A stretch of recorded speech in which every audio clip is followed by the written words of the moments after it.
আজকেও যথারীতি সন্ধ্যেবেলা বেরিয়ে পড়লাম।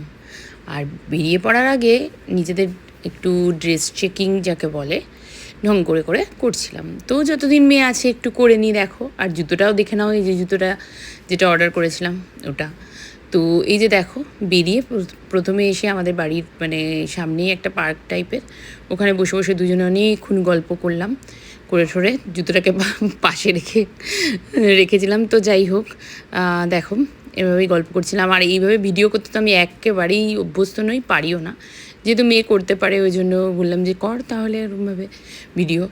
না হলে আমি স্ট্যান্ডে করি, আর না হলে ফ্রন্ট ক্যামেরায় করি। ব্যাক ক্যামেরা এরকম ধরে বাবা আমার খুব হাত ব্যথা হয়ে যায়। তো যেহেতু মেয়ে পারে ওই জন্য করলো। আর এই যে দেখো বসে বসে দুজনে মানে মনে প্রাণে গল্প করছিলাম, যত রকমের মানে গল্প থাকে আর কি, করে নিয়ে একটা বছরের মতো। আবার তো মানে আবার সেই গল্প শুরু শুরু শেষ যাই বলো, আবার এক বছর পর।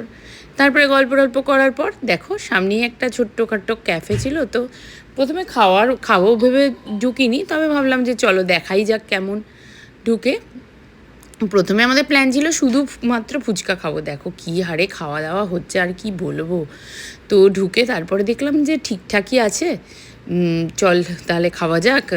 তারপরে চিকেন রোল অর্ডার করলাম, আর একটা কোকও নিয়ে নিলাম সাথে। আর বসে বসে একটু মানে পুরো দেখছিলাম আর কি, এই আর কি রেস্টুরেন্ট বলো ক্যাফে বলো যাই বলো। তো বেশ ভালোই করেছে, ছোটোর মধ্যে সুন্দর একদম ছিমছাম পরিষ্কার পরিচ্ছন্ন, দেখেই খেতে ইচ্ছা করলো। যাই হোক, তো অর্ডারও করে দিলাম, যথারীতি বসেও ছিলাম কিছুক্ষণ। আর ভাবলাম যে মানে হাজব্যান্ড তো ঘরেই রয়েছে, তো ওর জন্য একটা কিছু নিয়ে আসি, তাহলে আর ঘরে এসে রান্নাবান্না করতে হবে না। ওই 8:30 9টা তো তখন বেজেই গিয়েছিলো। তো হাজব্যান্ডের জন্য একটা এগ রোল অর্ডার করে দিলাম, ও চিকেন রোলটা অতটা ভালো খায় না।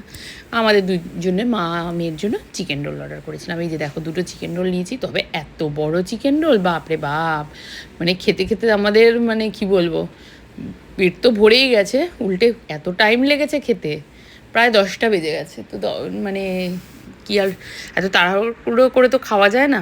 যাই হোক, এখন দিয়েছে খেতেই হবে, তো খেলাম। কত আর নষ্ট করা যায় বলো। খেলাম, খেয়ে দিয়ে মানে রোজই কিছু না কিছু ওই ফাস্টফুড খাওয়াই হয়ে যাচ্ছে, কিছু করার নেই। তো যাই হোক, এখন মেয়ে চলে গেলে আবার তো ধরে নাও যদি পুজোর সময় আসতে পারে আলাদা ব্যাপার, আর না হলে তো সেই সামনের বছর। আর মানে হাজব্যান্ডের সাথে বেরোলেও খাই, খুব কমই খাওয়া হয়। এই যে দেখো হাজব্যান্ডের জন্য একটা নিয়ে নিয়েছি এগরোল, নিয়ে আমাদের খাওয়া দাওয়া তো হয়ে গেছিলো, তো বেরিয়ে আসছি।